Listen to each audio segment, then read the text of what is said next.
Okay, this New Zealand Indian Central Association, the whole purpose is to gain self-respect and true place for we Kiwi Indians in New Zealand.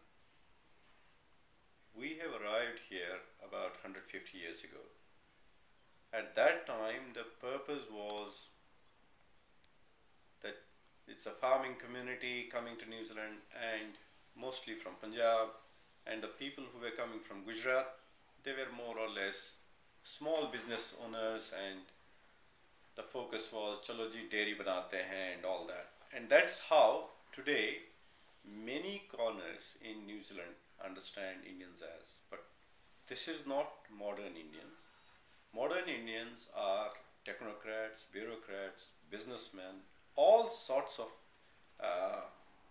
activities that human race is doing these days. Indians are championing that. And in New Zealand, what and how we have been represented at various forums has been a big question. There was no representation in the parliament or in hundreds and hundreds of government bodies. How many people are there still on the government boards? So NZICA has been taking up such issues, and both of our member parliaments today, which have been picked by both Labour and National, is because a pressure was built by NZICA. New Zealand has not been a playing level field as we see it today. It was one of the most racist countries some 100 years ago.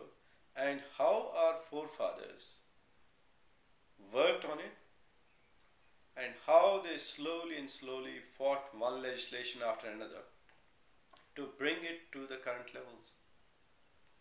We have highest regards for people like David Lange and such people who really loved our community and who worked as equal partners with us.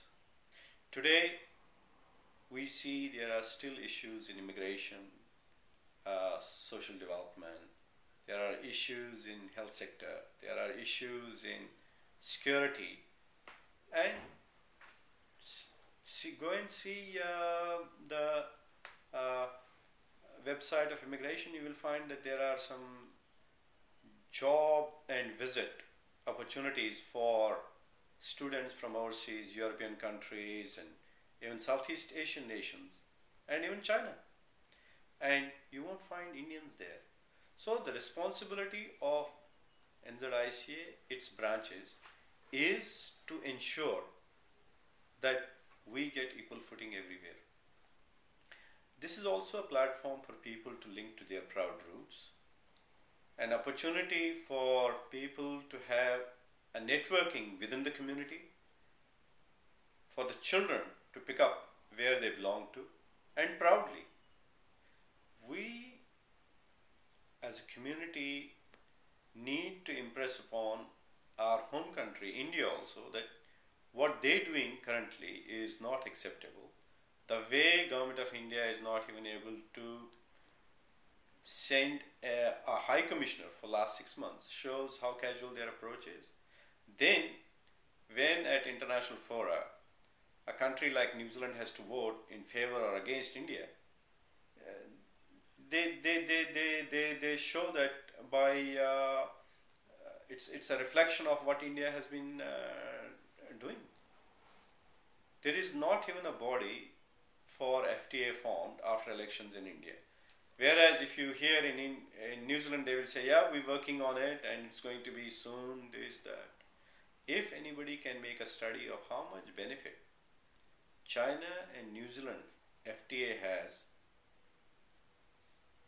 garnered for both the countries, and see how the roles of the representation can work. We have got 2 of our own community members now in the parliament. We allowed them to settle there for 1 year. But the time has now come when we'll question them that what have they delivered for the community. It's not that they have just gone in there and they settle there and sit there. Today, see the role of the representation towards how China, how immigration is helping the Chinese community today. Is there similar assistance or boost up for the Indian community? We don't see it there.